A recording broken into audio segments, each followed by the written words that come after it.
Okay, it is 6:01 p.m. and we're going to call the regular meeting with closed session to order for Thursday, January 17th, the first one in 2019. Can we have roll call, please? Mr. Fleck? I'm here. Mr. Guerin? Here. Mr. Gentry? Mr. Quagliano? Mrs. Melendi? Here. Mr. Troy? Here. Mrs. Walker? Okay, we have a quorum, so on to the next item, which is for closed session for the items listed in the agenda. I would make a motion to go into closed session also at 6:01. Is there a second? Second. I think I heard Mr. Troy. Roll call, please. Mr. Gentry? Mr. Guerin? Yes. Mr. Troy? Yes. Mr. Quagliano? Mrs. Melendi? Yes. Mrs. Walker? Mr. Fleck? Yes. Okay, we are in closed session.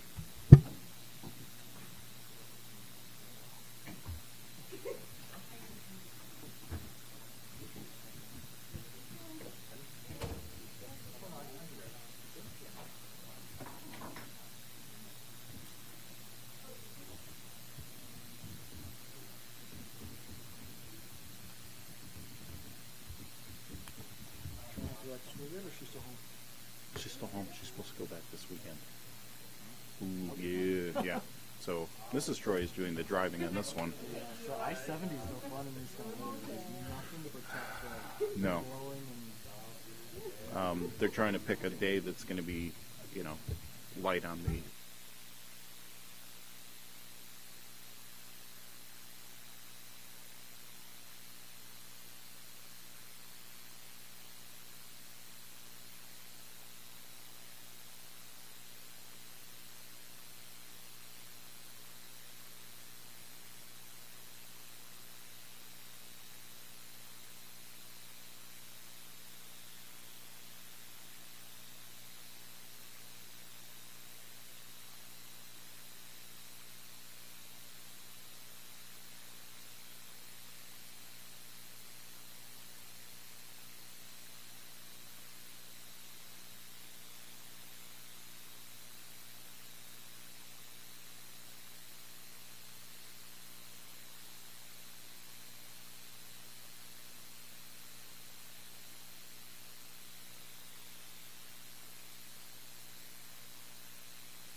Do I have to take?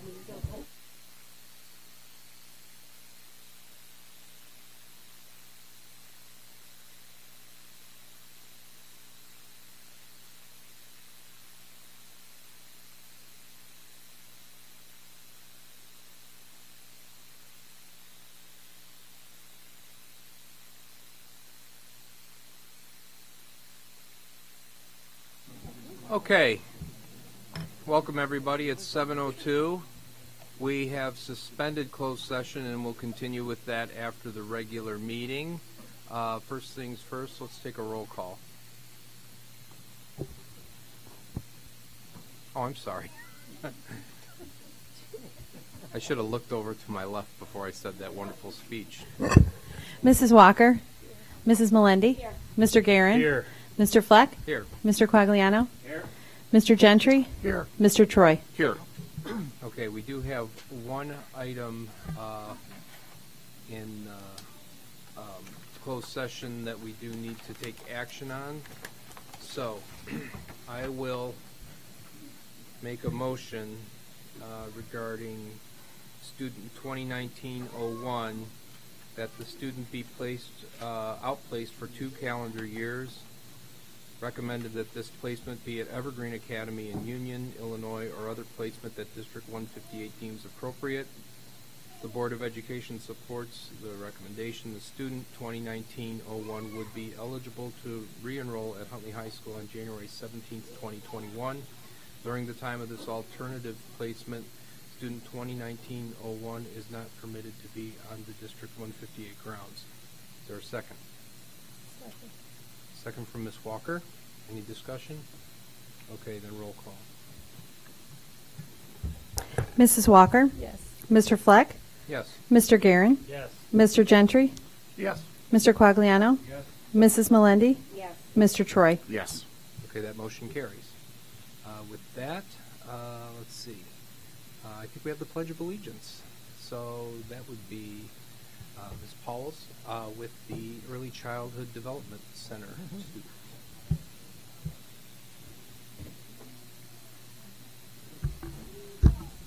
All right, good evening. We're going to have our friends introduce themselves. You guys ready? Tell me your name. My name is Joey. My name is Violet.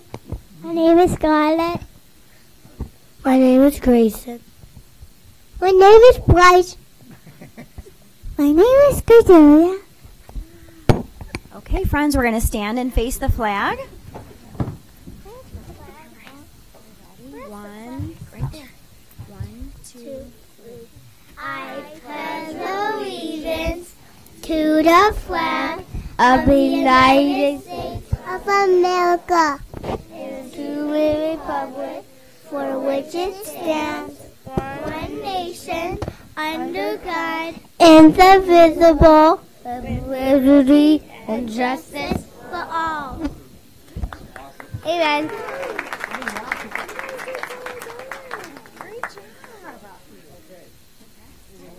Come up and take over the meeting for a little bit. Awesome. You want to go sit in the big chairs? Come over here. Sit in the big chairs.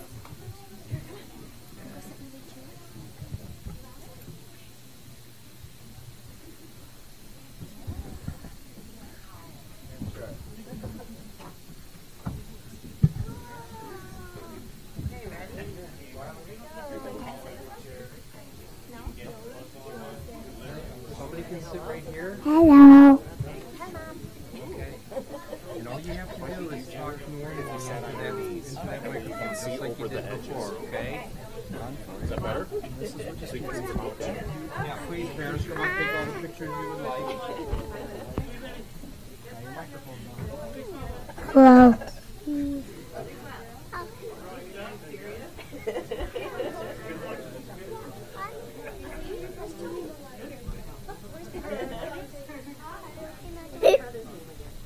Noah.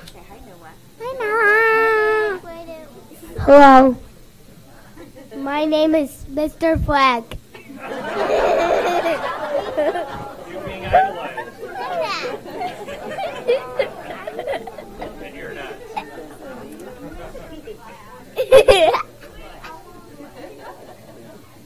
What are you guys want to say to everyone? It's a quarter.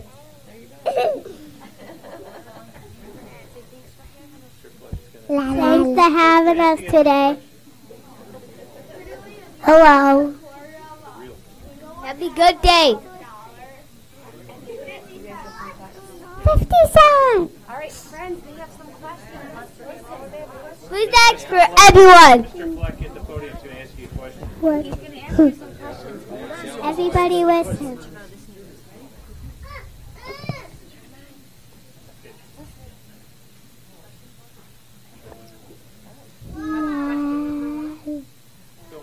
Oh, okay. I didn't know. Excuse me, I gotta move this. Okay. Will the real Mr. Michael Fleck please stand up? So, okay. Thank you for leading us in the pledge. You guys did a great job. A lot of energy there. Okay, so tell me, what is the most favorite thing that you guys like to do when you're in school? Just Play with toys. Play with toys. Learning toys. Yes. Anybody else? Learning. We always help some people when they fall. Oh, that's so nice. In the motor room. Legos. I like doing it in the motor room. The motor I earn room? a super reward. Oh, you earn a super condo, right? Are respectful and responsible. Motor room. Motor room. And we all like the motor room. Okay. Motor room and Cohen. All right. Okay. Well, did any of you hear that we might get a lot of snow tomorrow? Are you guys excited about that? Yeah. She likes to play in the kitchen. Okay. What do you like to do outside in the snow? What's your favorite thing to do in the snow? Playing with the snow toys. Making a snowman.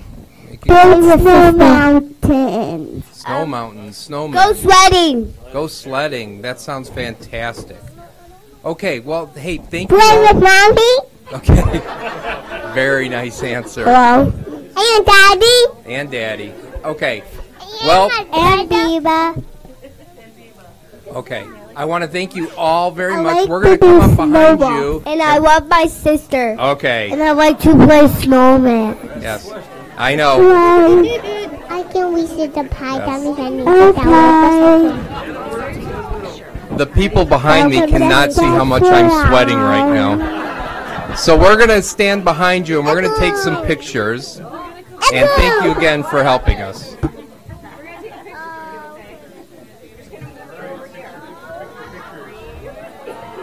Smile big. Here, we're going to scoot your chair in a little bit. Okay. Yeah, get up on your knees. Ready? Hold on. Just stand up. Just on your knees. Perfect. All right, so we can get your picture. Out of your face. There you go.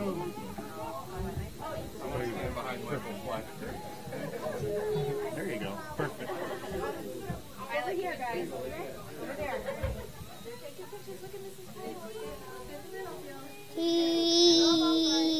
Snowball fight. All right, snowball fight at 5 tomorrow. Hello. Hello.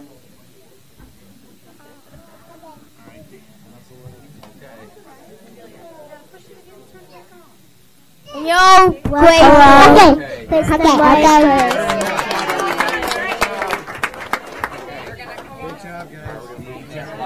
There you go.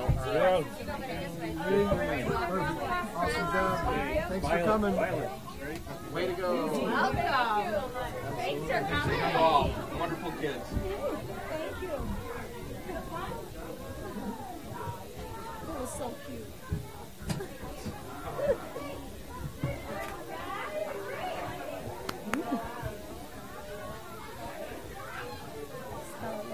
It's so cute.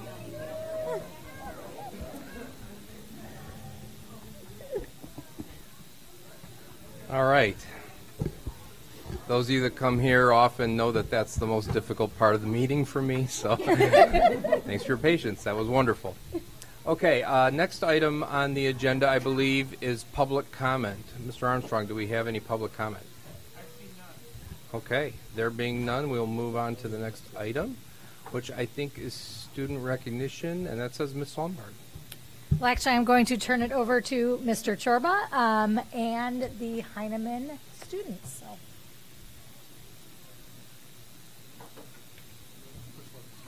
Yep. Hello. Thank you all for having us. I am here to represent Heinemann Middle School in recognizing our Fluid Power Challenge team. And I'd like to introduce our sponsor, Mr. John DeBoer. I take great pleasure in being able to introduce to you the best teamwork team for the 2018 National Fluid Power Challenge. The field was 25 teams. There's only 5 trophies. It's definitely something that they earned. It's a 6-week. This year was a 7-week competition because they took into account Thanksgiving. And they have to design and build their own machine. And then on the competition day, they have to go back with just their blueprints and their toolkit and build their prototype from scratch all over again. My job on that day is to sit anxiously and watch them do it. And so I get a lot of time to watch the field and watch the other teams. And, you know, they don't realize it as they're working along, but they're being interviewed by the judges. And all of the judges, all of the people that run this are people in the industry. It's not teachers. It's Triton, this year it was, I'm doing a mental blank here. It was Triton College that sponsored, but they don't run it. It's run by the industry. And so these are engineers judging engineering. And so they interview them and they talk while they're building and they watch how they work together. And it was obvious to me that this team here was really exemplary in their teamwork, but they didn't see it. When they won the award, it was like, really? Us? And it's like, yeah. So this year, the machine made it back to the school in pieces. So we're not going to demonstrate the machine tonight, but what I'd like them to do for you, and they've agreed to do it, is briefly tell you about the process they've gone through for the Fluid Power Challenge and how it was from their viewpoint. So they've got the model of what the competition project was, the trophy, and I'll turn it over to them. This is Josh Biddings, Zach Omer, and Zoe Solensky. Ray Regalado, the other 4th member, was not able to make it tonight. Folks? Hello. So, we won the Best Teamwork Award, and we were a little surprised, but so this was our board to work with. Our goal was to build a machine that could travel a cylinder from right here to one of these 3 zones.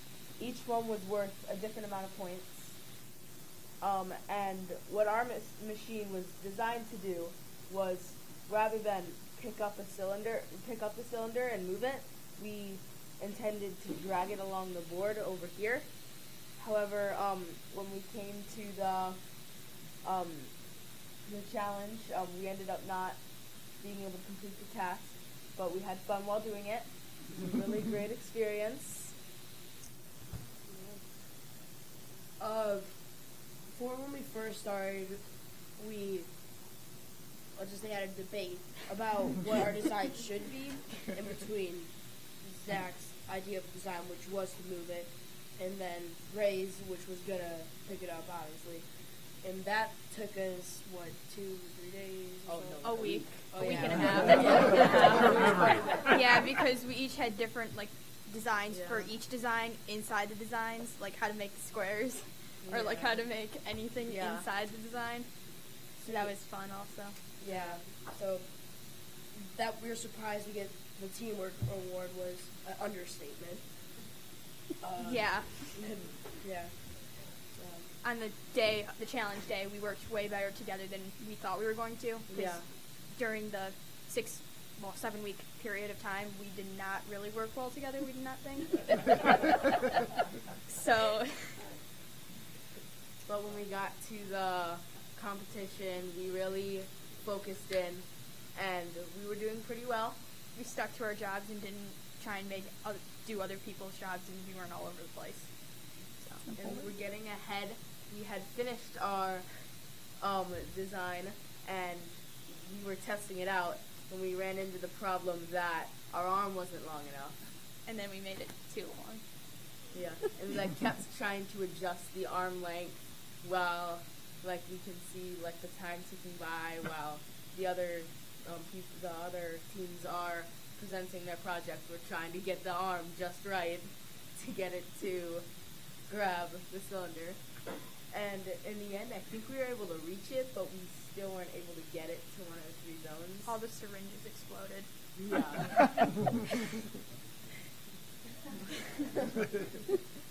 But so we just kind of were there for the 2 minutes that we had to be there, kind of showing what the machine could do. We tried to fix it a little bit along the way, but we just kind of wanted to show off what our machine was supposed to do, what it still can do. We still had the ability to rotate the machine, open and close our claw. So I think that that was a big factor into our performance and the way we worked together when we finally were put to the test of here's our machine, it doesn't work, but we're going to show you it anyway. They obviously liked that. Congratulations. Yeah, just a question, and how do you answer the question of what you think was key to resolving kind of the teamwork challenges from the initial phase to the end? Probably trying to figure out who should do what job, because when we were during the 6-week period, we didn't know who should do what, and we were all over the place. He wanted to build, I wanted to build, they wanted to cut, and just all this crazy stuff, and we were trying to figure out what to do everything. But when we got to the competition day, we knew who was good at what, so we just did what we were good at, and we paid attention to what they were doing, but we kind of zoned them out so we could focus. Okay. I think that's what helped us. Okay. And a lot of our issues, with little things, were resolved at the school. A lot of times by just drawing out our ideas, showing, and demonstrating why we wanted the particular idea that we did. And then when it's finally laid out and you can see what it looks like, that tended to help us decide which one we wanted to go with. So when you saw the other teams demonstrating their project and you guys were still trying to adjust the arm length, did you start to feel a little pressure? And if you did, how did you handle it individually and as a team? So we saw all these teams going up, and the pressure was building very much. Basically, what we had to do was work fast, try to get as much done as possible. We couldn't all be doing one thing, trying to fix one problem. We had to split. Okay, you two go fill the syringes while we'll cut another piece for the arm, or we'll cut off a length, or we'll add another piece on. And we kept just experimenting and trying to get it. It was really stressful for me personally, because I saw the other teams working together and doing good, and I could tell that they were friends before they did the project, and us 4, we really weren't that close of friends before we did it, so we didn't really know what each other was good at, what we wanted to do, and that kind of stuff. So when we got to the challenge and we saw that, I personally got really stressed out and pressured, and I saw all their things working. We finished early and we thought we were done, so we kind of took a break to relax or whatever, and then we went back to it and it didn't work. And then we started to get we got more pressure on because we saw all of them working, and then we realized that we got to figure it out, and we kept doing it, and it was a lot of pressure for me. How did you get interested in this? Well, I know me personally, I'm very into engineering. I like engineering. So when I just presented this idea, I thought it would just be a fun experience to do with a couple people from my school that I knew, maybe some friends, maybe some new people, and just build, which is what I like to do. I personally like to try new things all the time. So when it was presented in our science class, we did a PowerPoint from it last year, and I saw it and I'm I want to do that. And I remember Mr. Dvorak talking to me about it last year, and I seemed pretty interested. So when the idea was brought up, I wanted to do it because in my future I probably want to do something that has to do with engineering. My reason Coach Simmons though is in 7th grade, Mr. Rock showed us the fluid power challenge. I thought it looked really interesting. And after school, I would, in 7th grade, I would usually go to study hall, and sometimes I would go to Mrs. Borson to ask them questions. Then I would see them working on the fluid power challenge, and it looked very interesting and fun. Thank you. And it was. Good. Good. Good. Excellent. All right. Congratulations. My quick question is, how much time did you spend coming when you came back home that night talking about what you should have done, could have done? All night. I thought of it all night, thinking of Did what you? I could have done differently. I tried not to spend too much time about it. I was trying to think about it, but in my mind I wanted to kind of forget about it and just think we did good. We worked to the best of our ability, and that's all anyone could ask of us. Yes. Yeah, exactly. I was still shocked we got the teamwork. You're stunned That and was also amazed. thinking about that. Stunned and Really amazed. confusing. All right. Well, congratulations again. Why don't you guys come on up? We've got something for you. We want to congratulate you.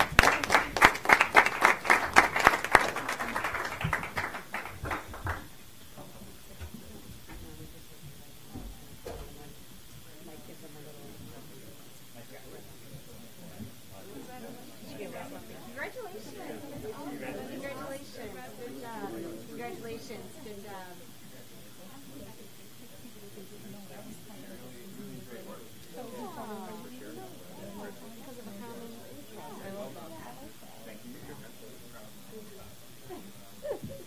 Those paparazzi parrots up there.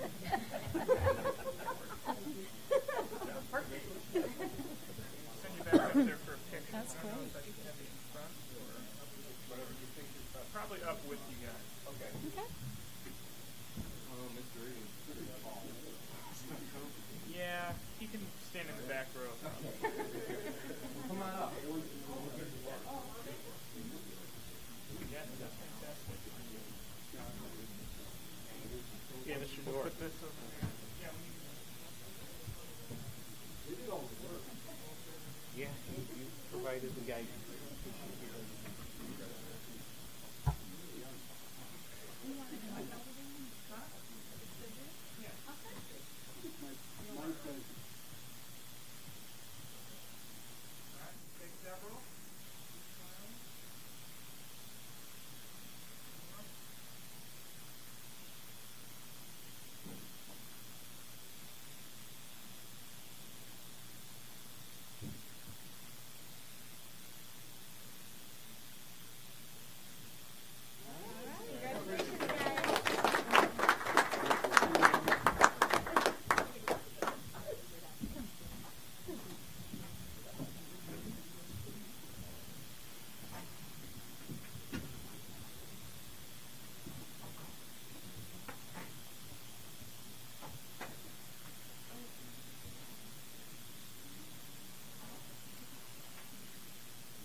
That was fantastic. Okay.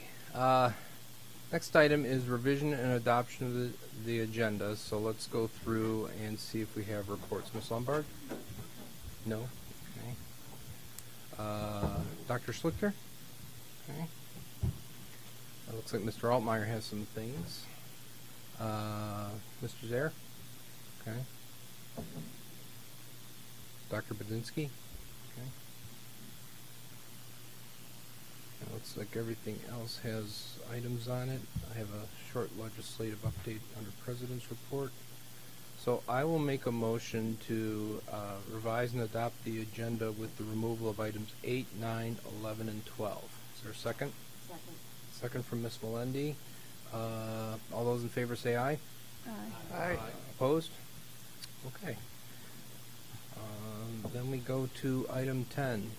Mr. Altmeyer, Chief Financial Officer and Treasurer. Thank you very much. You have several items in front of you for this update. One of them is just the monthly fiscal updates. I'd be happy to answer any questions. I do want to note that there's 2 or 3 items on the memo that just want to prep you for the month of February. That's the reserve for replacement resolution. That's going to be $500,000. That was part of the FY18 budget, so you will see that in February. You will see the first draft of the FY20 budget, and you will also see the recommendation from the extracurricular committee. So that information is there for your reading and will be brought to the board in February. All right. Any questions?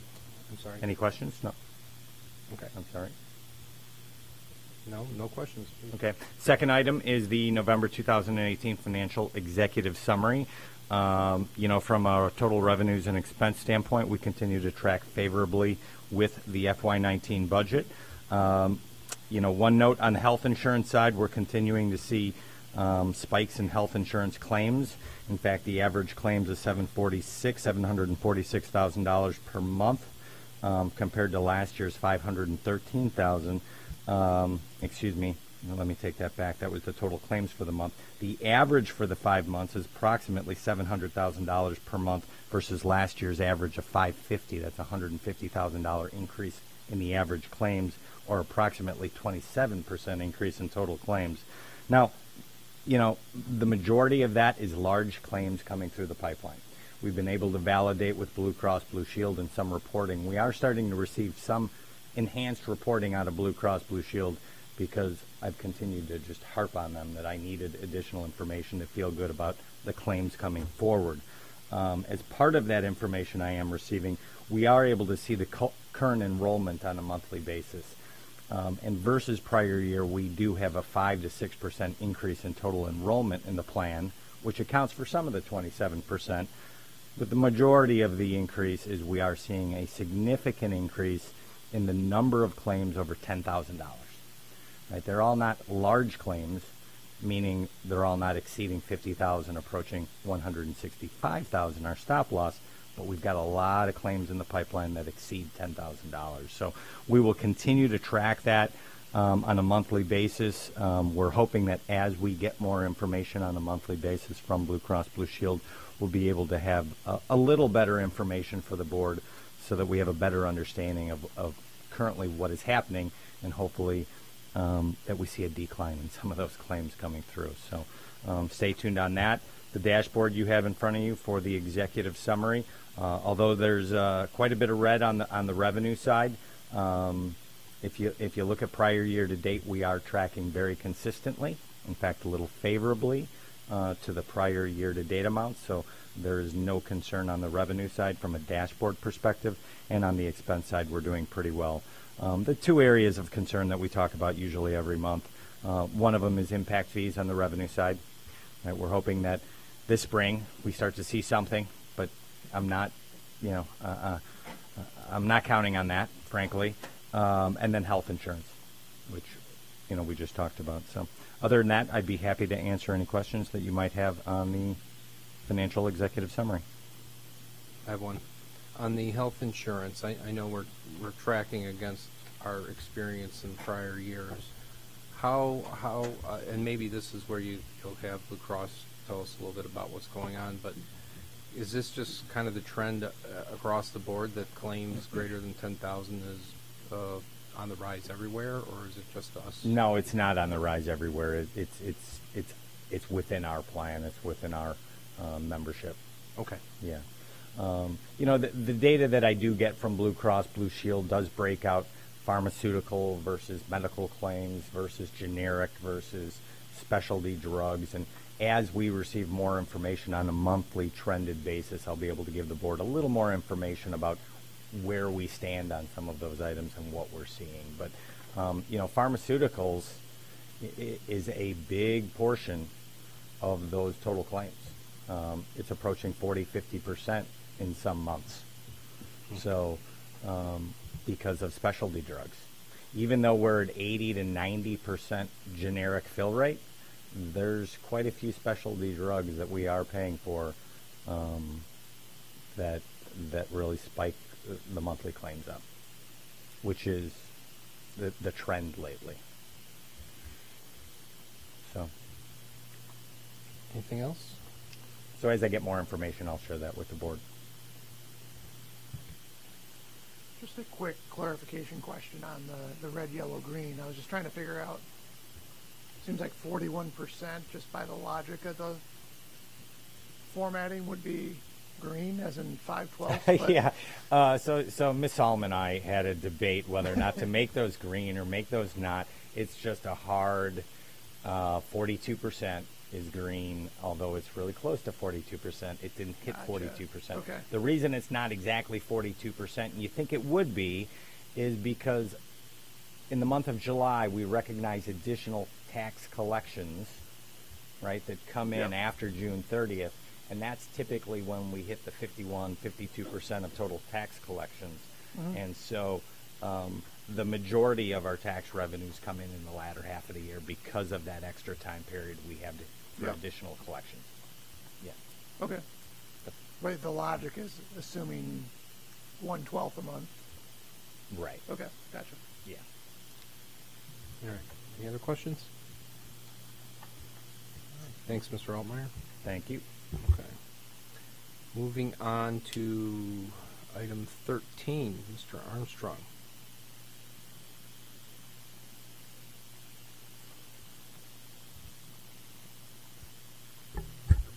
You have the FOIA report. I'll be happy to answer any questions. Any questions on that? All right. There being none, thank you very much. On to item 14, Building and Grounds, Mr. Rinkosik.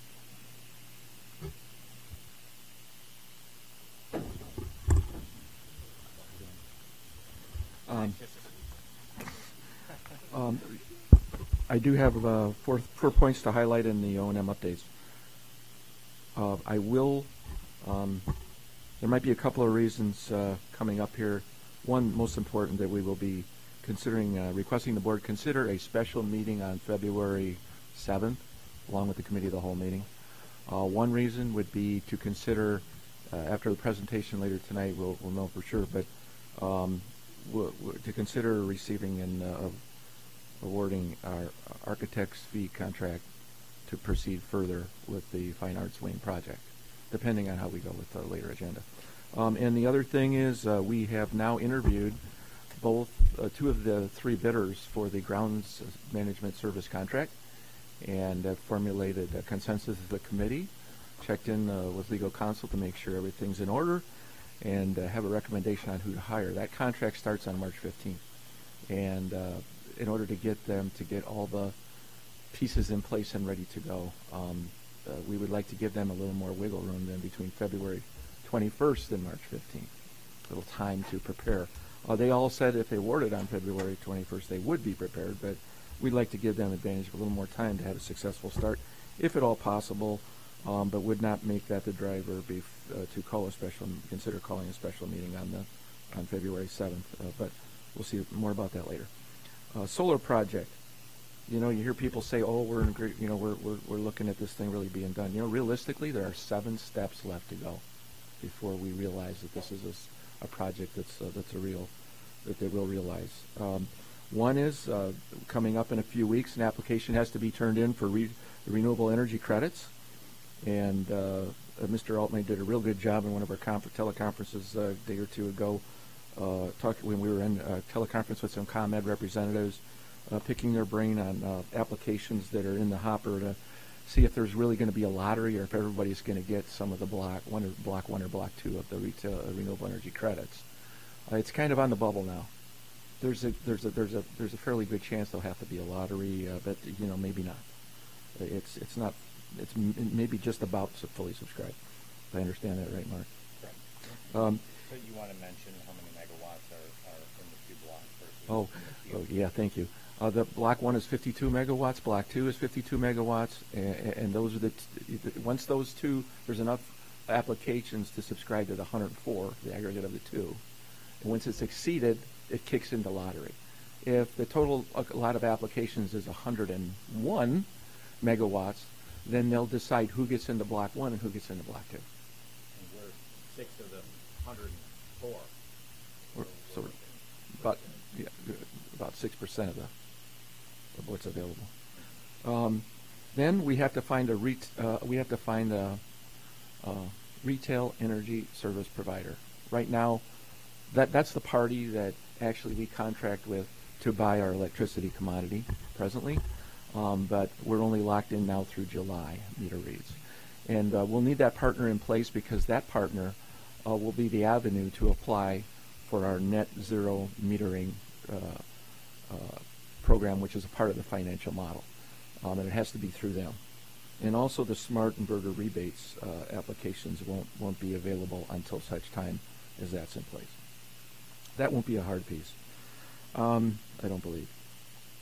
Then of course the smart inverter incentive application. We have to have construction review with each of the 3 village engineering departments.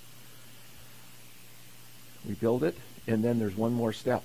We have to have a test verification with ComEd representatives present that what we designed for and how much electric load we could potentially put on the grid is exactly what we're within a range of an accuracy that we're not going to blow up their switching station. And once that's completed, then we'll realize commercial operation. Next thing I want to just recognize is that you'll see full on the report. When I wrote as a day of writing, drafting this report, I realized there's still 4 major projects for summer 18 lingering, not closed. That is officially down to 2 today, and both of those are just a paperwork issue.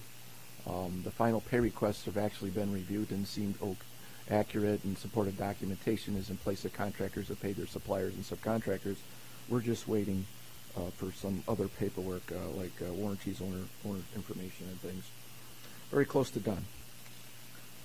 Last thing I want to bring to your attention, I attached to this an executive summary of our roof assessment and a lot of information, if you will, about our roof systems inventory, what types of roof, how much of what types of roof, all kinds of fun information there for people and facilities. And last couple of pages are what's the bread and butter here is an evaluation in the 10-year look, what renovation is on the radar. And I think you may have heard me say this last August.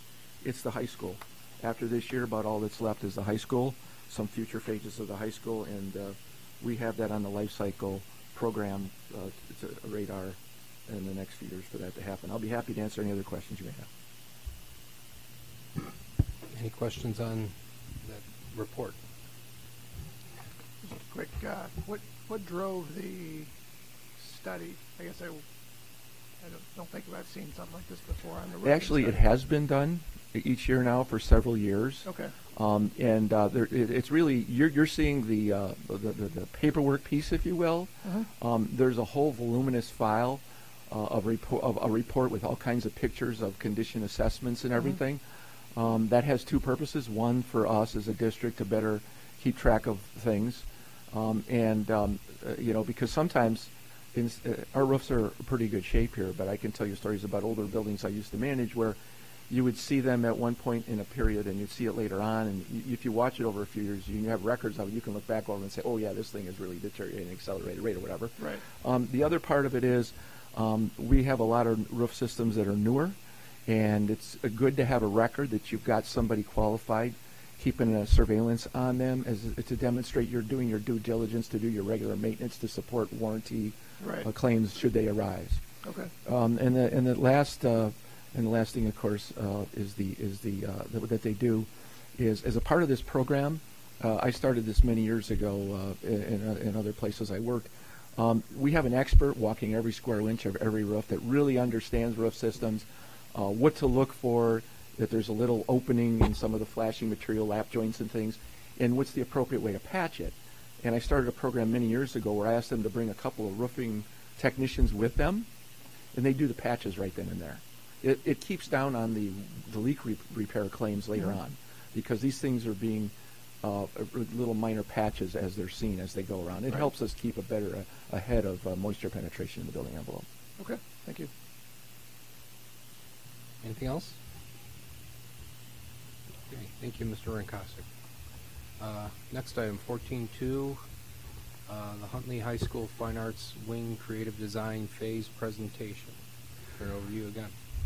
There has been a lot of hard work by a lot of people, a lot of hours spent by a large committee of school representatives, administrative representatives, community representatives, student representatives, several meetings at Huntley High School, and it has all come to the point here today where there's a final creative design that I understand is a consensus of that committee, and Roger Schrofer of Old Architects is here to present to the board some information on that at this time.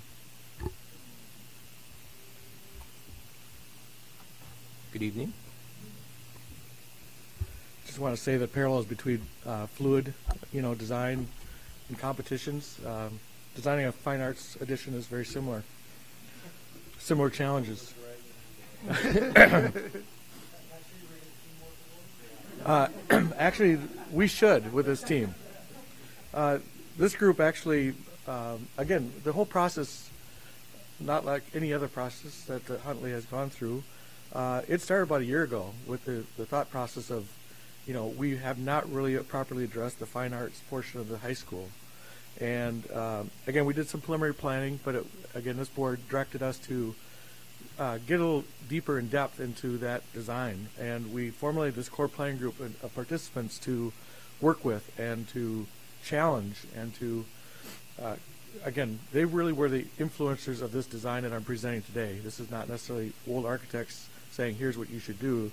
It really comes out of what they thought was best for this community and this school district and this high school. So I'll just walk you through that this evening. We first started with identifying what's important. What's the criteria for the addition, what's most important that we make sure that we achieve. And the group talked about, again, as always, making sure that what we're doing is going to ensure that the curriculum functions as intended, not only the current curriculum, but also the future curriculum of the Fine Arts Academy. We talked about each of the components. Band and orchestra is a growing function within the school district. One of the biggest things that came up time and time again was the storage. Inappropriate, not enough storage, and also that the band room wasn't large enough for the size of their band and orchestra. That was a growing program. So one of the criteria was to make sure that we accommodated at least 140 people plus percussion in that band room, and also that we could accommodate the marching band to stand in there to, again, warm up before a football game or even practice if the weather is inclement and they can't get used to that wonderful field house as they had hoped all the time. We also want to make sure that we reclaim the practice room spaces. Right now they have storage in them, as you can about imagine, because that's the only place they have to put things. So the scene shop itself, they wanted to make sure they added they basically need additional floor space to build their scenes, and wanted to make sure that whatever they did, they could easily support the black box portion of the project and making sure to get things in and out onto that black box effectively and efficiently. The black box itself, again, that space really was designed around as much flexibility and multi-purpose as it could possibly achieve within that building. They wanted to make sure that the different arrangement, flexibility of seating for at least 120 to 150 audience members. They wanted to make sure that, they had flexibility, so we're looking at a 20-foot high ceiling lighting grid, a grid that you can hang curtains, you can hang lights, you can hang different things off of that grid, again, to support the flexibility of the space. Access to the existing PAC lobby was important too, and so that you could utilization of the tickets and concessions that's already there. The PAC entrance and lobby also needed, they thought, a little bit of help. Again, just trying to create an ambience of theater and gallery space. Again, they didn't want it to continue to be what it was, which is a thoroughfare for other events and things like that, but to really say that this is the theater portion of the facility. And then they want to improve some of the acoustics and, again, add that ticket booth. So those were the criteria that were created even before we did any further designs. We came up with several designs. We presented to the group. We met individually with each of the users within each of those spaces. And this is, in essence, the concept we came up with. The photo on the left is basically where we're talking about on the east side of the building. We had some parameters that we had to deal with. again, the existing sidewalk and driveway somewhat limited us to how far we could go or wanted to go. Obviously, we could have kept going into the drive space, but again, we were trying to see could it work within the parameters of that sidewalk and drive space, so we didn't affect the parking within that space. So basically, the overall, and we'll go into each of these components, but working around the areas in pink there where it's practice space existing, we're converting a couple of those practice space, one into an office space. The things that are in peach there are actually going to be done by district staff. They're more than capable of doing it. They've done similar things in the past with Doug and coordinating things, so it's something they could easily handle. The band room itself, it gets basically expanded to the east, so there's the dark blue is the existing, and when you get to the light blue, that's actually the expansion. So the actual band room expands a little bit, and then we add two major storage components to that. Going down, we basically extend that existing vestibule, that blue area to the south of that.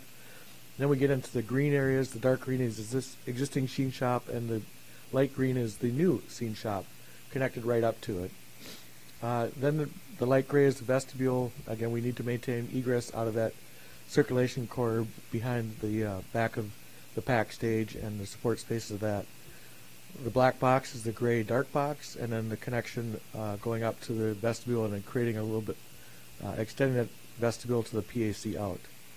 And then at the bottom of the page there is the pink or peach area again. That would be the lobby again. A lot of that would be handled by the district staff itself. Some contractor work might go in there, painting or something like that, but it'll be coordinated throughout that effort. So a little bit more detail into each component.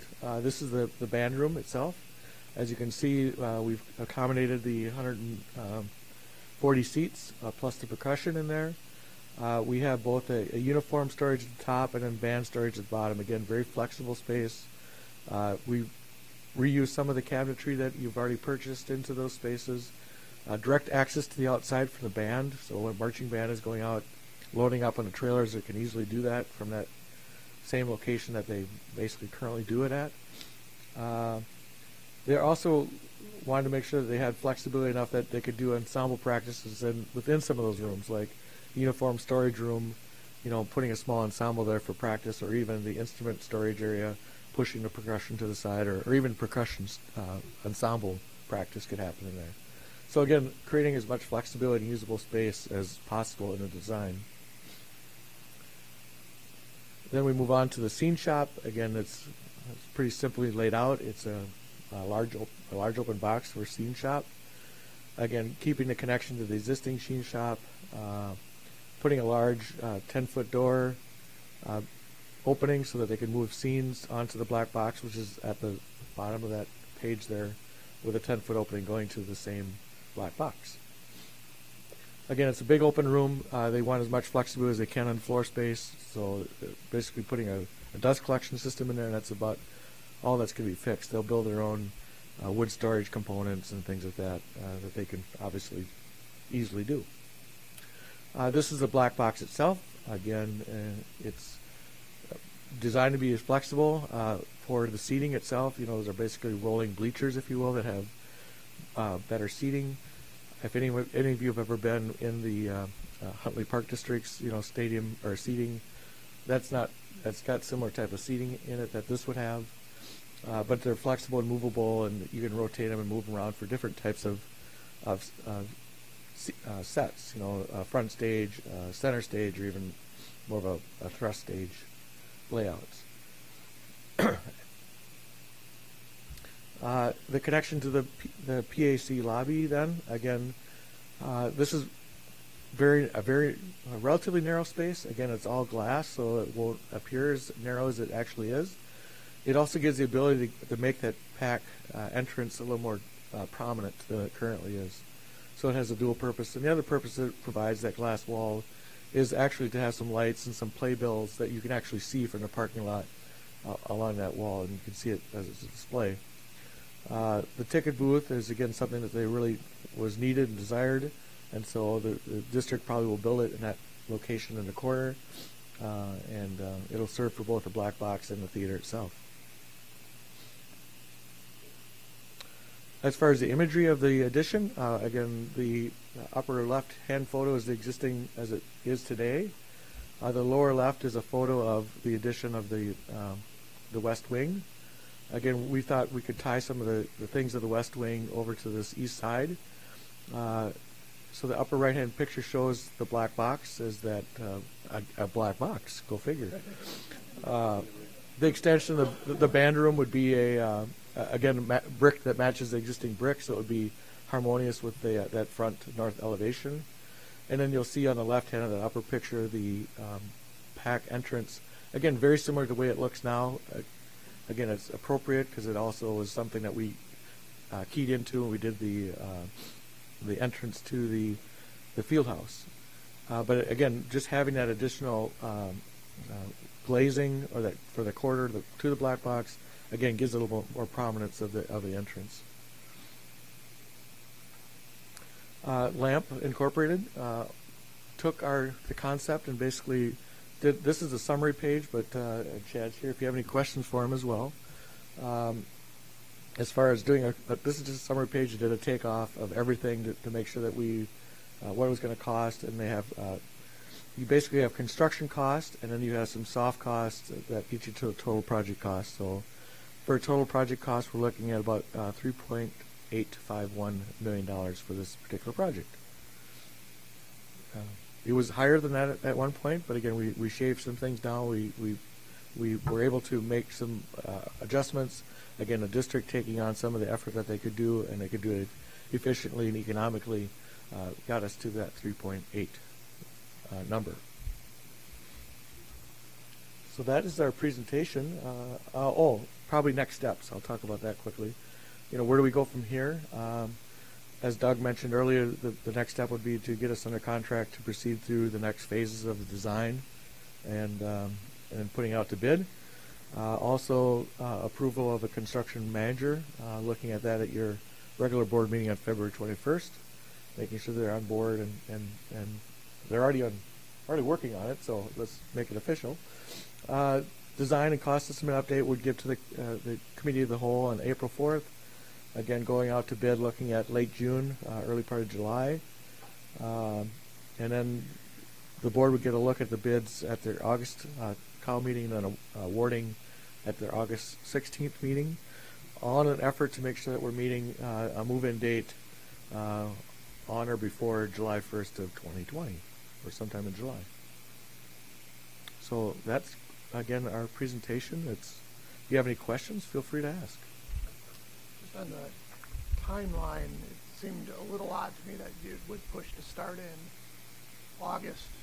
I mean, it seems like there's a summer going by that could be easier time to get started. I don't know what the ramifications of changing that timing would be. Well, the design process takes a little bit of time. Again, we just can't hurt. I mean, we're at the point where we're at getting approval tonight. It's not just running a macro. Right. It's just not hitting a button and saying, here, all the drawings. If I may, Roger? Yeah. In the October packet, I presented the board a timeline that Roger had presented to us back in the day.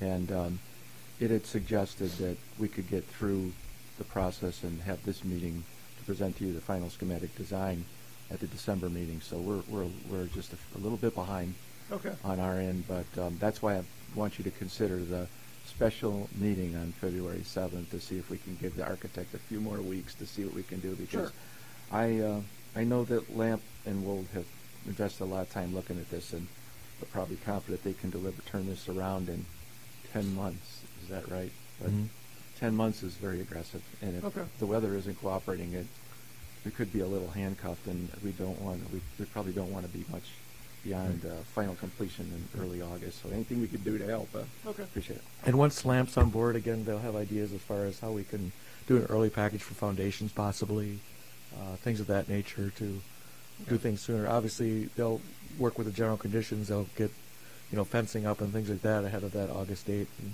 so things will move as quickly as possible. And then I couldn't read the layout there, but the difference between 3.8 million and the 3.024. Yes, basically the top number is the construction cost. That's the bid number that you'll see, or we hope to see, when this thing goes out to bid. Okay. The rest of the costs are soft costs: furniture, fixtures, architectural fees, engineering fees, site survey, those types of Okay. things that are additional costs of the project. Read that from here. And we'll get this in detail before the special meeting, of course, so everybody can take a look at it and digest it. Okay. Sure. Yep. I have a question. For the black box, how many can that seat in there? Because it looks like there's different layouts.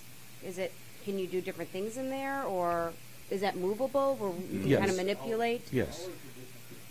So those are all different options. Option within the So these one chairs space. are all mobile. Right. So how many can you fit in there? Do we know? The largest area, I think we were at 140. 105.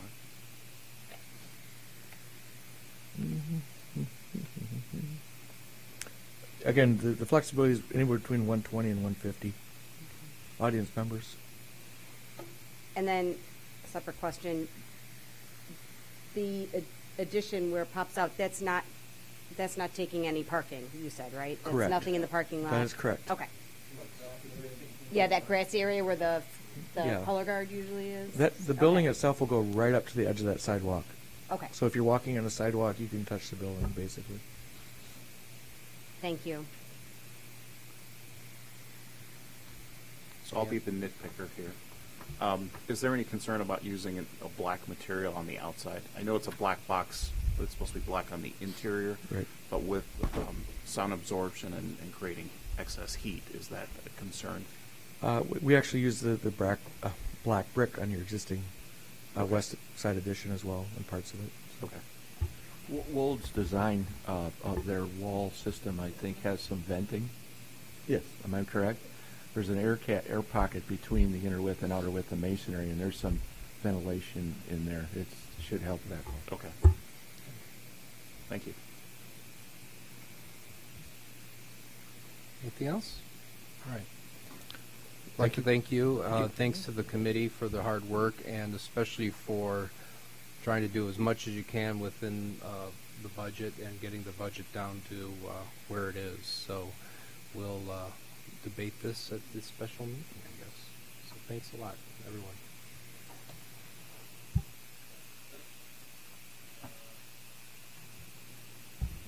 Forgot where we are. Number 15, Dr. Rowe, Superintendent's Report. We have reached the midway point through our school year, and reflecting back on and using the strategic plan as our guide for the goals that we're attempting to accomplish this year, we've made some tremendous progress. I'm not going to go through every measure in great detail. It's there for you with explanation as to each one. There are a number of them I would like to highlight as they are of particular interest in conversations with the board, as well as some really new things that we're bringing to the district that I just want to highlight. But the good news is all of our measures are on track to be completed in the timelines that we laid out, which is great news. The bulk of our measures do live in the curriculum department. So with the number of new faces that the curriculum department has, I am impressed with the fact that they've jumped in and used this plan to kind of guide their work and are driving toward these goals in their first school year. Some of the things that we chose to tackle are fairly lofty, which I think is important. We never want to set goals to knowing before we begin that we're going to meet 100% of them. But I'm very pleased that we are pacing the way that we are. The SEL team, the Social Emotional Learning team, met for the first time this week and has generated considerable excitement amongst the administrative team and those teachers and social workers who are sitting on that committee, and even those who are watching from afar. This is a much-needed, very important measure. There's a lot of eyes on this one, and it's getting off in a very positive manner with a lot of excitement. The restorative trainings continue. We held another training for our counselors and social workers on our Institute days. And the teacher response is now beginning. And the whole purpose of how we rolled this out was to allow this to develop organically and create some excitement amongst all levels. And teachers are clamoring for this as they're hearing their colleagues and the counselors come back asking for hearing the stories and what they've learned and how they can apply that practice in their counseling office. The administrators have all had rave reviews and would have found ways of incorporating it in some way in their practice. But we're scheduling 2 more sets of trainings as we go into the summer, and we'll have 80 more teachers trained prior to the start of the next school year. Huntley University is getting very close to being ready for prime time, which will allow us to improve our professional development, support of our staff, and the delivery model and pathways they can pursue in a personalized manner for our staff, which is important to us. The Superintendent's Advisory was very well received and met with all groups so far. We have our next round of meetings coming up beginning in February. A lot of very positive information, both in terms of perception in the community as well as feedback for us from things that they have high interest in that they'd like us to investigate.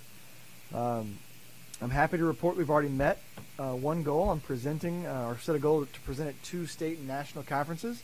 We've presented at 5 already, and we have 2 more already scheduled. So that's been off to a great start, and predominantly the majority of them have been by Dr. Del Castillo, our Director of Bilingual Services. She's becoming a national name in terms of dual language to spread her knowledge base, which has been really impressive. We're really happy with the progress that program is making, and she's bringing a lot of great information back to us as well as what she's sharing. And then in Goal 5, a number of our finance goals are either have been met or are trending to be met. We expect that they will be met on track. So other than those highlights, I'll be happy to answer any questions that you may have or any of the administrative team based on the goal that they represent. Anyone?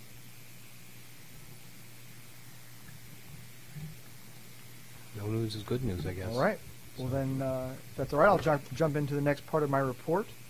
On Tuesday, we were visited by, you may remember about a year ago, the Illinois State Board of Education created somewhat of an oddly controversial position called the storyteller.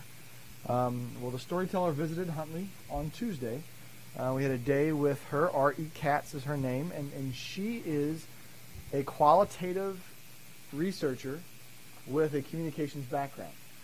So her task is to find innovative practices taking place around the state of Illinois and share that positive story to change the narrative around what's going on in Illinois public education. Additionally, she's building a database for all school districts to be able to access information on new programs that are successful and replicable from around the state. So, for instance, if someone wanted to start a medical academy, they could search academies or medical, and we might pop up, and they could contact us directly to learn the path that we took, how we went into a partnership with the hospital, how they might be able to replicate that in their school district. And I think she described her visit as this was the longest visit that I'd had with any school district. And most school districts have one good story for me to write about. You've got like 5.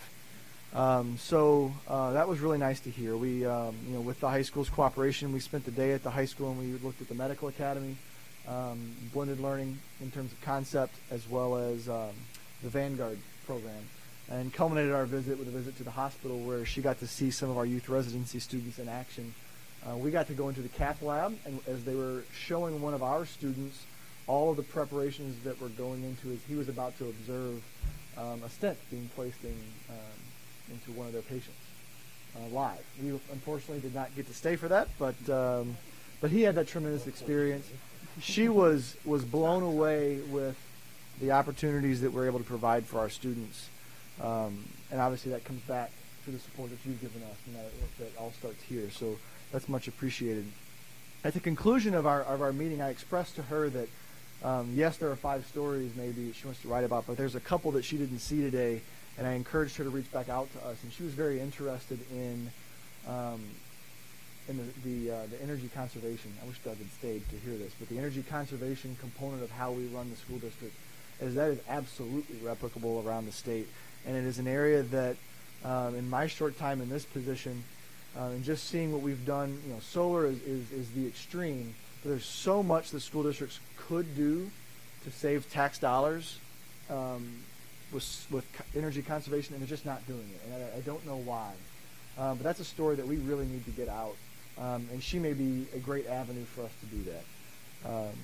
So I look forward to seeing that once that's published, as well as what Mr. Armstrong will be able to do to kind of catapult that story and remind everyone in the community and the surrounding communities the great things that are happening in our school district. Any questions for Dr. Rowe? Where's that going to be published? On the ISB website or their publication? If I please, Yeah. Mr. Armstrong, I don't think she's got her site up yet. Yeah, she said it's only within the past few months they've started developing the site where this will be hosted, but it'll be a area on the ISB website, and then of course could be included in I'm hoping superintendent, it makes one the of the state state superintendent superintendent updates. weekly Yeah, messages. and it's highly visible to legislators, to education officials, and to our peers and colleagues throughout the state is really the primary audience. So I think it's a huge reputational boost for us to be included in there with throughout the state. And so there's 800 and how many school districts in the state, and we were her 25th visit, I think she said. So she was starting with a lot of those who are in the competency pilot. But we may have a little bit of a wait time before we see the story. And that's a great thing, because we know what we're doing here, and it's great to talk about it. But when somebody comes in from the outside and recognizes the excellence that we're doing here, and now can share that with others, that really is what we've been trying to achieve for quite some time. So this is excellent. Just really happy about that. Okay, thank you very much. That leads into President's report. I have some Oh, I'm sorry. I jumped ahead. Yes, 15.2, there's a donation report. All right, yes. We happily accepted a donation from Mr. John Martinez for $300 toward Marlowe's Honor Choir. So thank you for that donation, and greatly appreciate it. Awesome. Okay. Now it's time for President's report. And I'm just going to use that for the legislative updates. I'm going to tell you what most of you know is we've got a new General Assembly. We have a new governor. We do not have a new Speaker or Senate President, so that has stayed the same. In fact, I think they've solidified their supermajority in both houses. Is that right, Ms. Melindy? Okay. So on the one hand, we've got one party really kind of running the state. On the other hand, we probably won't have the gridlock that we've experienced the last 4 years. So, and a lot of the initiatives that the governor has is really geared towards tax reform and education and a few other things. So, according to this report, in addition to that, we're looking at teacher salaries, raising the minimum wage. And I mention this because it is going to have an education impact on it, is the legalization of recreational use of marijuana. Pension revisions, especially the 3% salary limitation. I think there's already been some things on that. Do you want to talk about that? No, I just want to say that they're already looking at that, and they're going to try to repeal that. Okay. Or bring it back as a trailer in a different form. Either way, there's going to be a change to that coming. Okay. And repeal of what? Repeal of the 3%. The penalty if you, Gotcha. yeah, the pension penalty. Because it has unintended consequences that, so sometimes bills, they're well-intentioned, and then as they start working through it, it has unintended consequences, like Dr. Rowe mentioned with, coaching and extracurricular type things. So they're looking at that right now. Okay. So, and then the state infrastructure plan, which is, in some people's opinions, long overdue. So, okay. So that'll get started. And something that's coming up that a few of us will be attending, February 26th and 27th in Springfield, the Alliance Leadership Summit is scheduled. If I could turn it over to you, maybe you can tell a little bit about what we're doing and who's going. And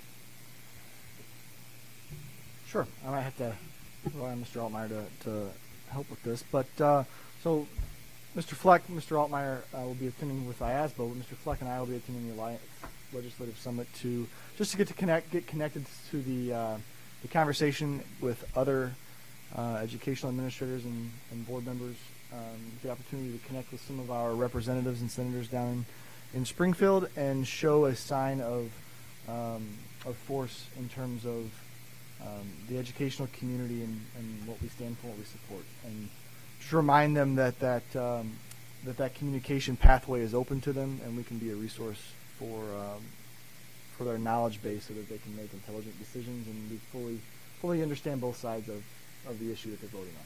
Because unfortunately, sometimes, as we saw in the 3% cap, things get added to a bill at the 11th hour, and a number of them were even unaware that it was there when they voted on it. They thought they were voting on something else, and that was an unintended consequence of the otherwise well-intended action. And it's going to be good for those of us that kind of have an idea of what happens in Springfield, but to just see how it works. And we're very fortunate to have somebody on the board who's down there all the time and really understands how it works. But I'm looking forward to that, and maybe I'll walk away more disillusioned, or I don't know. But the featured speaker is somebody I've heard many times, actually, is U.S. Army Colonel Jeff McCausland. He's going to examine President Lincoln's ability to formulate a strategic vision and communicate it to the nation, and how that can translate to lessons for modern leaders. I'll just let that sit with everybody for a while. So, but he's a fascinating speaker. I happen to hear him on a radio show all the time that a friend of mine hosts, and he's a dynamic speaker. He's very good. So I'm really looking forward to it, and I think it'll be very helpful for our district. All right. Any questions on that? Okay, moving on. As I may have mentioned before, we did not have a committee of the whole this month, so everything is going to be an action item. So we'll work through this. We'll start with 17.1, Board of Education. 17.1.1 are the meeting minutes. If I had a chance to take a look at them, I'm going to make a motion to approve the minutes as presented. Second from Mr. Troy. Everything's going to be this one's a voice call. So all those in favor say aye. Aye. Opposed? Okay, that motion carries. 17.2 Human Resources. I'll turn it over to Mr. Gentry as the chair. Okay. At the 17.2.1 HR Personnel Report in your packet. I'll probably just try to take a roll call on 17.2.1, please, unless there's any questions. There being no questions, I'll make a motion to approve the personnel report as presented. Second from Ms. Melendi. Okay. And then roll call, please. Mr. Gentry? Yes. Mr. Guerin? Yes. Mr. Troy? Yes. Mr. Quagliano? Yes. Mrs. Melendi? Yes. Mrs. Walker? Yes. Mr. Fleck? Yes. Okay.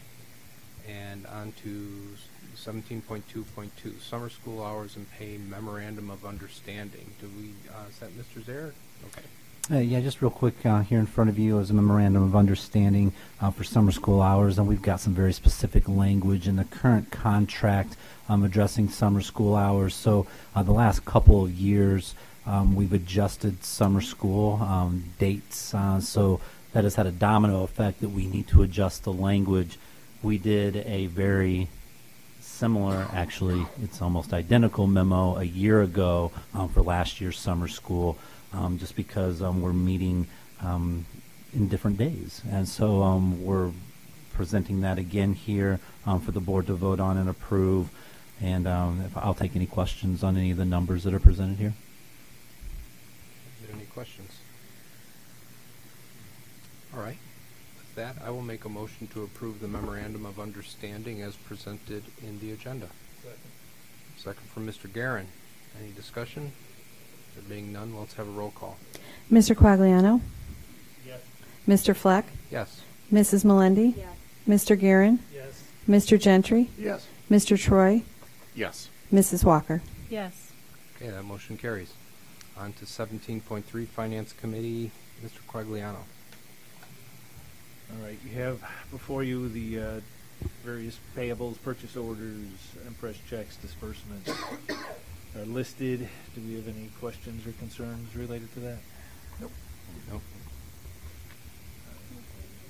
Okay, I'll make a motion to approve the payables as presented in 17.3.1 of the agenda. Second that. Second for Mr. Quagliano. Any discussion? There being none, let's have a roll call. Mrs. Walker? Yes. Mr. Fleck? Yes. Mr. Troy? Yes. Mrs. Melendi? Yes. Mr. Guerin? Mr. Quagliano? Yes. Mr. Gentry? Yes. And that motion carries. Okay, 17.3.2 is our debt abatement resolution for the 18 levy. Mr. Altmeyer. Thank you very much. These next two abatement resolutions that you have in front of you have become somewhat standard operating procedure.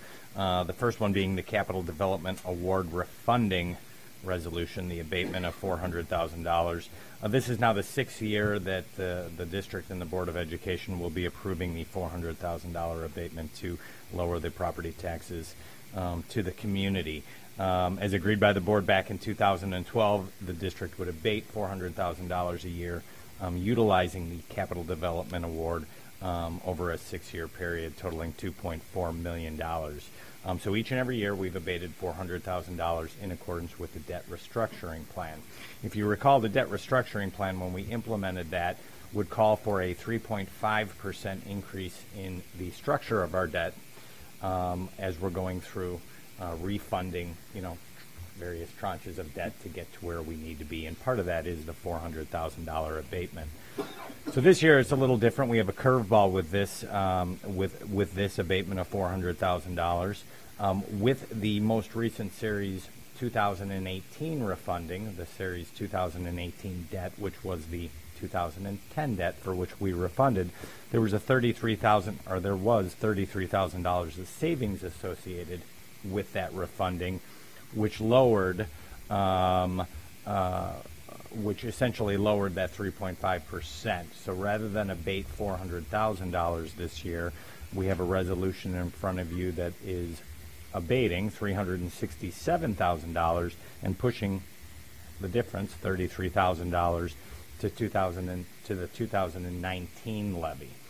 Part of the reason that was not accounted for was with the most recent legislation that eliminated advance refundings. And it kind of messed up our restructuring plan a little bit. And so Tony and myself will be meeting with the financial advisor of PMA to address some future concerns that we have with our debt because of the elimination of advance refunding and how that's going to impact our overall restructuring plan. Again, our overall restructuring plan, we don't really have to do anything for 2 years, but we do have a portion of our debt that we will have to deal with next year that will take us above the 3.5%. So we are looking at options on that for the 2019 levy. That being said, in front of you, you have a resolution for the abatement of $367,000 for the 2018 levy and $33,000 for the 2019 levy, and we wanted to put that all together in one resolution for the board this evening to approve. Any questions? So why, just philosophically, why wouldn't you do the 400 this year outright? Well, we could have, and then it would have reduced the increase from 3.5%, but it would have made next year's increase even larger than it currently is, for which we need to address. The governing metric there is the 3.5%, and because you got, I got you. Correct. And the 33 is just getting a head start on addressing the 3.5 issue for 19. Correct. Gotcha. Otherwise, it would just continue to compound itself. Yep. Gotcha. And it'd be even more that we would have to deal with in the 2019 levy. Okay. Any questions on that beyond what we've already discussed? Okay. Well, with that, I will make a motion to approve Resolution 2019-0101 for the Capital Development Award refunding abatement as presented in the agenda. Second. Second from Mr. Quagliano. Any further discussion? There being none, let's have a roll call. Mr. Troy? Yes. Mrs. Melendi? Yes. Mr. Gentry? Yes. Mr. Quagliano? Yes. Mrs. Walker? Yes. Mr. Guerin? Yes. Mr. Fleck? Yes, motion carries. Okay. 17.3. 17.3.22. And you've already covered that, so. This is the next abatement resolution, and this relates to the Marlowe edition of 2006A. So if you recall, we're calling this the Series 2016 Debt Abatement Resolution because the Series 2006A debt has been refunded numerous times from the Series 2006 to the 2009 to the 2016, which is where we are now. So this has become standard practice, and the amount of this resolution is $468,602.50. That is the full payment on the Series 2016 bonds. We are now to a point where the full payment that is due on that Series 2016 debt is all tied back to that Marlowe edition, which will be paid from impact fees. So the administration's recommendation to the Board of Education is to approve that resolution to abate the $468,000 as outlined in the memo in front of you. Now, what was the math again on that? A lot of numbers I got twisted up. So originally, from where it originally was to where we are now, and well, I don't know if there's math, but there's certainly a flow of refunding. So back in 2006, we had the Series 2006 debt that was on our books, for which, when we did that debt certificates, it was agreed by the Board of Education that we would pay that debt with impact fees. Yep. No, it's not. It's not a debt certificate. It's but it was about the $10 million. It was what we for the Marlowe edition. It was, I think, approximately $10 million. I'd have to go back 10.8 million to check the origination of the issuance. Okay. Yeah, but that, with our debt restructuring plan, and because rates came down, we refunded those in 2009, and then they became again eligible for refunding. Yeah, I guess what I'm asking is that if it was originally 10, it's 500,000 or the 468 a year for 10 for however many. Oh, for how many more? I wish I had my audit report. I think there's about 4 or 5 more years. That's right. On the 2016 remaining. Okay. Yeah. Yeah, I can get back to the board with the exact amount of years left on the 2016 debt. But all of the remaining payments approximate the $470,000 a year. Gotcha. So this one is really a long-term arrangement to pay out of other funds other than debt. Correct. It's getting paid more out of it's a capital projects fund. It's out of impact fees. Impact fees. Yeah. So paid from other sources, where the other one was, the first one we talked about tonight was more from paid capital from development fund. Correct. Correct. Yeah. And so from a long-term perspective, we still have a remaining balance in the capital projects funds, an excess balance of impact fees over the debt that we have coming due. But there will be a time but we have in the next few declining years, impact if we don't collect additional impact fees, we will have to Right. cover that from Right. other general fund sources. Correct. Yeah. So first one was from the state grant Correct. and then this one is us agreeing to basically pay from other sources other than seeking additional debt. Correct. So both kind of good news stories, but different flavors of the same. Exactly. Same notion of minimizing the impact on the taxpayers. Right. Yep. Correct. Got it. Thanks. All right. Thank you. With that, I will make a motion to approve the 2016 debt refunding abatement resolution 2019-0102 as presented in the agenda. Second. Second from Mr. Quagliano. I don't think there's any further discussion. Okay. With that, let's have a roll call. Mr. Fleck? Yes. Mr. Guerin? Yes. Mr. Gentry? Yes. Mrs. Melendi? Yes. Mr. Quagliano? Yes. Mrs. Walker? Yes. Mr. Troy? Yes. Yeah, motion carries. Very good. 17.3.3. Says Mr. Altmaier, do you want to cover this? Or? I think you have the memo in front of you. It's just simply a reimbursement of board member expenses as required by state code. This is absurd. Yes, and state code requires that regardless that this be done by a roll call vote at an open meeting of the board. So with that, any questions on this? All right, I'll make a motion to approve the board members' expenses as presented in the agenda. I'll second. I heard from Mr. Quagliano, second. Any other discussion?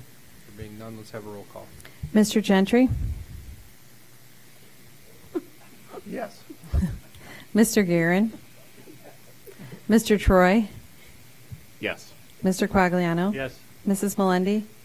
Yes. Mrs. Walker? Yes. Mr. Fleck? Yes, motion carries. Okay, and we are through that. On to the Building and Grounds Committee, Mr. Troy. Buckle up. Here we go. 17.4.1, authorized age of the Board of Ed. Anything to highlight on this, Mr. Rankosik? It doesn't seem like 12 months since I we did this. didn't think so, but I'm just double checking here. Do you want to just make motions on these, Mr. Fleck? Yes. I'll make a motion to approve the authorization of Board of Education for energy procurement contract as presented in the agenda. Is there anything you wanted to highlight on there? Is there a name there? I think it's blank.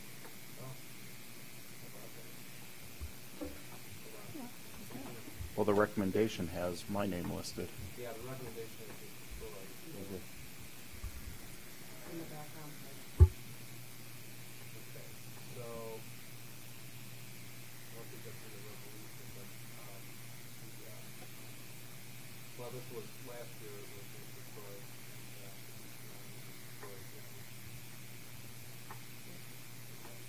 and, I'm okay with that. helps if I turn on my microphone when I say all this. Very good. So let me make sure we understand the motion is to approve this resolution with Mr. Troy acting as the agent. Is there a second? I think I heard Ms. Walker second. Is that right? Okay. So, any further discussion? There being none, let's have a roll call. Mr. Quagliano? Yes. Mr. Fleck? Yes. Mrs. Melendi? Yes. Mr. Gentry? Yes. Mr. Guerin? Yes. Mr. Troy? Yes. Mrs. Walker? Yes. Okay, that motion carries. Thank you, Mr. Troy, for stepping up. I'll let you continue. Okay, 7.4.2, change order number 1 regarding Safeway tuck pointing. Anything to highlight on this before we motion and vote? No, the project's substantially complete and went very well, and leaks have stopped being reported in these areas. And so this is for a deduction of $4,320 to the contract. Say that again. What that number is? 4,320 is what's in the agenda. Yes, but in the memo, it's 4,230. The attachment is correct. The agenda amount, the recommendation agenda amount is incorrect. It's my apologies. Okay. So I'm going to make a motion to approve this change order for a deduction of $4,230 as listed in the attachment. Is there a second? I will second. Second from Mr. Troy. Any further discussion? There being none, let's have a roll call. Mrs. Melendi? Yes. Mr. Gentry? Yes. Mrs. Walker? Yes. Mr. Guerin? Yes. Mr. Troy? Yes. Mr. Fleck? Yes. Mr. Quagliano? Yes. Okay, motion carries. Thank you. Next item. 17.4.3, portable bleacher replacement. Anything to highlight on this item? I tried to write up a pretty clear recommendation there. And we did have a budget for, in the life cycle report, to replace some of these bleachers already, but nature helped us decide to replace more of them with the September 25th storm. And also, recent code changes warrant consideration to replace a few more of them at the middle schools, at the Heinemann Middle School as well. And I'm told by Mr. Altmaier that we can support financing the entire project beyond the original budgeted life cycle amount. Just want the board to be aware of that. Is there any insurance reimbursement on the stuff they get? We will be reimbursed by the insurance company. My estimate of that is in the neighborhood of $31,500. Okay. Is that kind of based on like life cycle and? The life cycle was the ones at the high school back in the day, in our prior life of not many bleachers around the stadium. They were picked up and handled and relocated frequently on the athletic fields. The framing under them is bent. In many cases, it's been recommended that we consider replacement.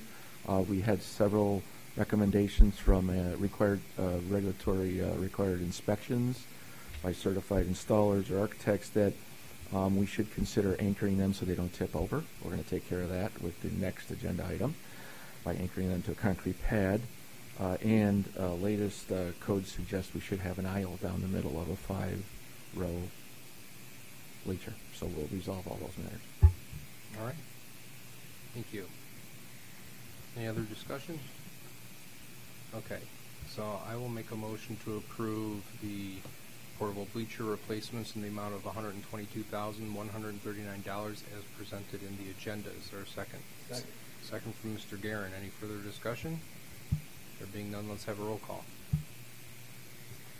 Mr. Guerin? Yes. Mrs. Walker? Yes.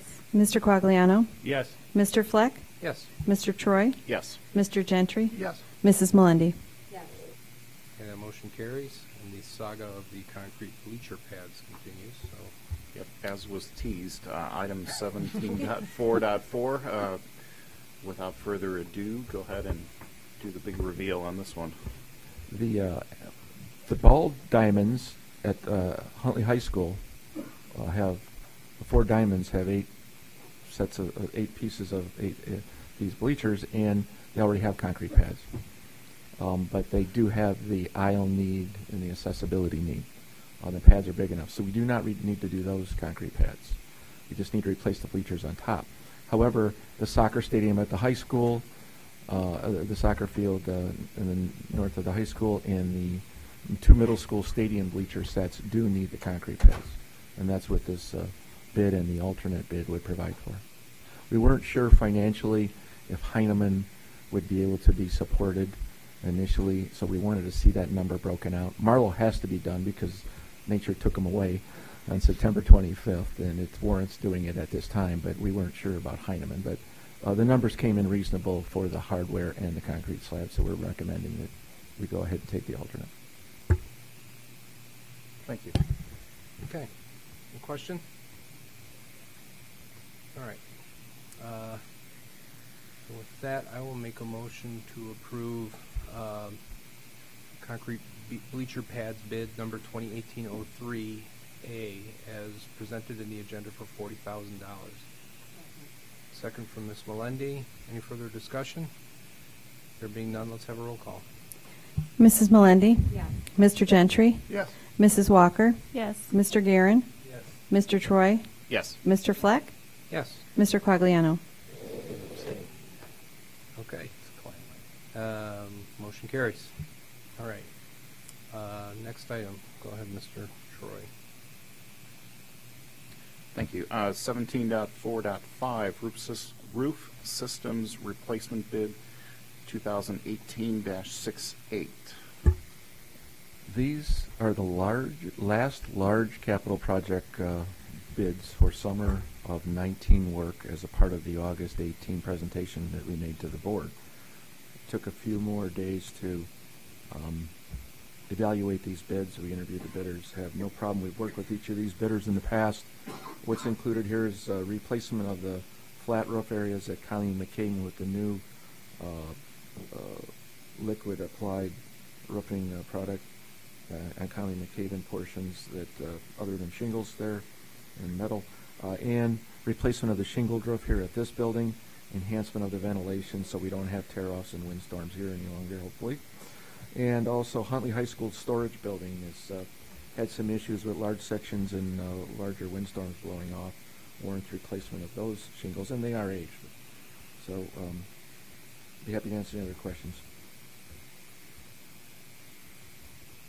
Any questions? No. Okay. And I will make a motion to approve the bid number 2018-68A as listed in the agenda, awarding first part of the bid in the amount of $493,700. $700. Second part of the bid awarding $305,500. Second. Second from Mr. Troy. Any further discussion? There's none. Let's have a roll call. Mr. Troy? Yes. Mrs. Melendi? Yes. Mr. Gentry? Yes. Mr. Quagliano? Yes. Mrs. Walker? Yes. Mr. Guerin? Yes. Mr. Fleck? Yes. That motion carries. Go ahead, Mr. Troy.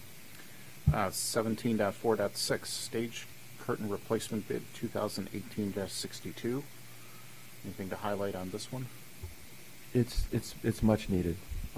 It may not be able to see it from the PAC floor, but if you get up on the stage and you look around at the curtains real close, you'll see that there have been patches made, and the flame retardants testing has expired. It's time to replace these, and the prices came in very well. We had a budget number much higher, so it's part of the life cycle project budget.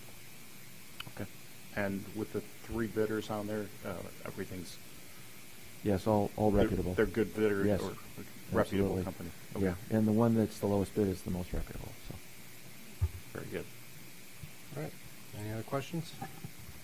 Okay. I'll make a motion to approve bid 2018-62A in the amount of $68,206. Second. I heard Mr. Troy win that one. Okay. I gotta liven it up. Any further discussion? Okay. There being none, let's have a roll call. Mr. Gentry? Yes. Mr. Guerin? Yes. Mr. Troy? Yes. Mr. Quagliano? Yes. Mrs. Melendi? Yes. Mrs. Walker? Yes. Mr. Fleck? Yes, motion carries. For those who didn't hear it, the phrase of the day is that was not a contest that you lost. Okay. Next item, Mr. Troy. 17.4.7 contract extension for the demand load response program with NLX. Or at least that's what's NLX written. bought Internoc. You may remember the name Internoc a few years ago when we brought to this partnership. It's expired.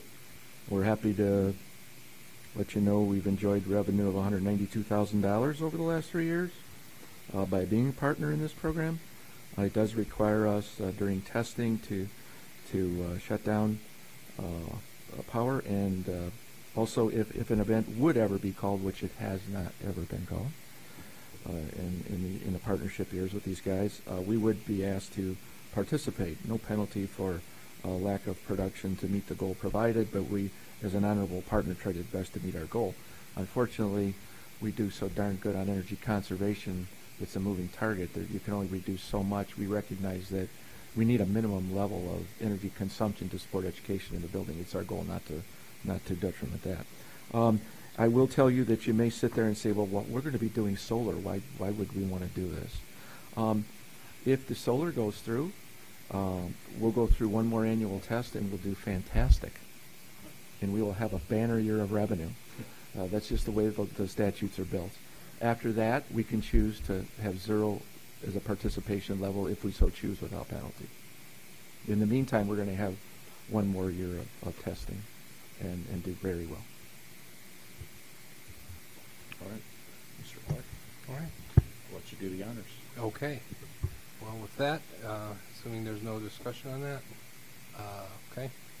I'd like to make a motion to approve the contract extension with NLX as presented in the agenda. Second. Second from Mr. Guerin. Any other discussion? There being none, let's have a roll call. Mr. Guerin? Yes. Mrs. Walker? Yes. Mr. Quagliano? Yes. Mr. Fleck? Yes. Mr. Troy? Yes. Mr. Gentry? Yes. Mrs. Melendi? Yes. Okay. Next item, Mr. Troy.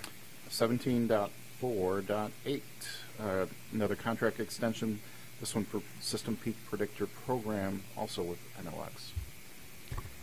Regardless of our solar project, we still have to have utility service to our buildings, and it's going to have to be sized to be able to provide a certain amount of power.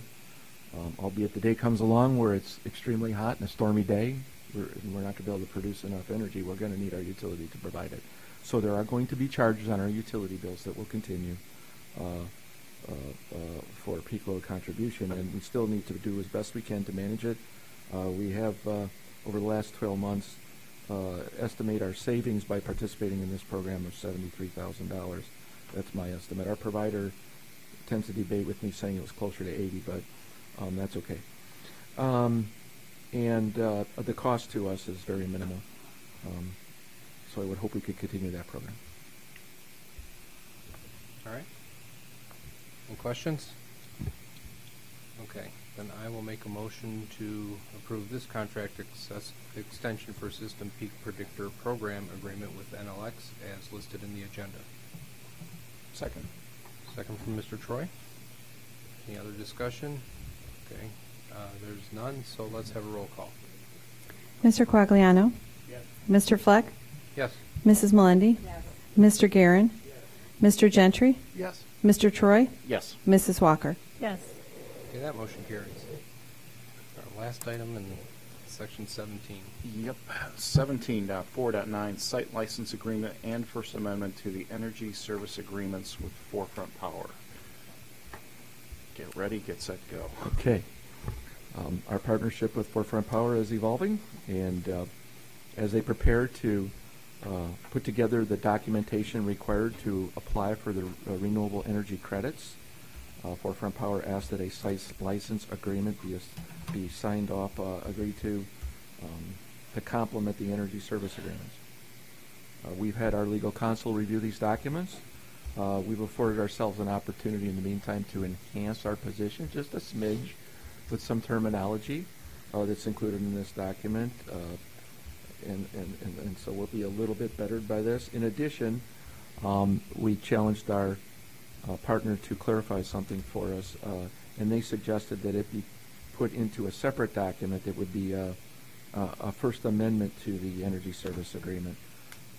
And it has to do with the fact that ComEd has recently published some information, rather outspoken, in comments about net zero metering and the type of solar installation model that will be allowed to enjoy net zero metering program participation.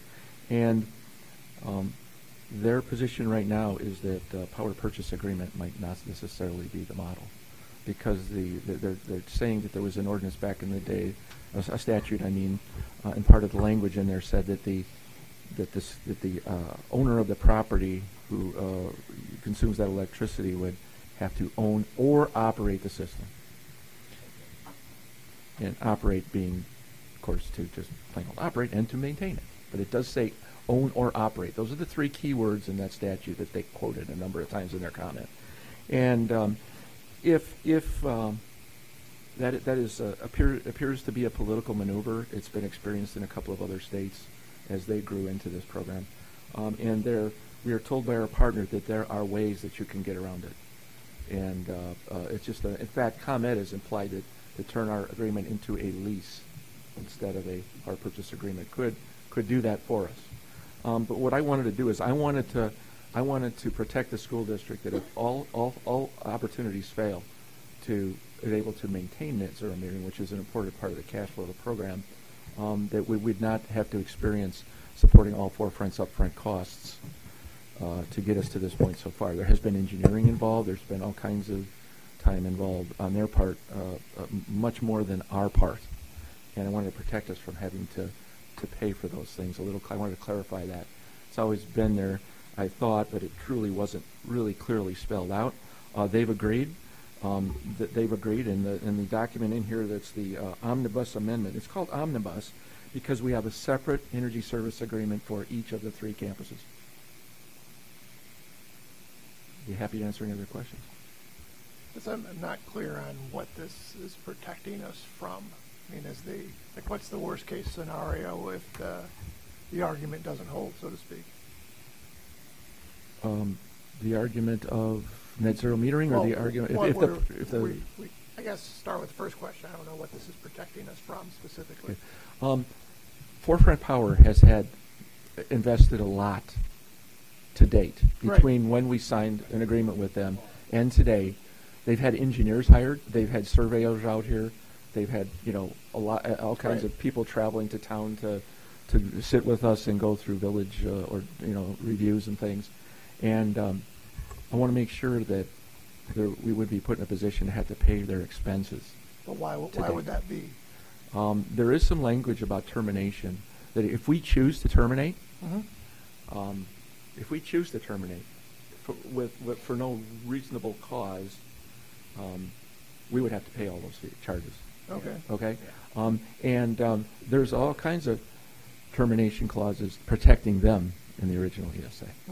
But there's nothing clearly saying that we would not have to pay what I call their soft costs today. Their what costs? Their soft costs today.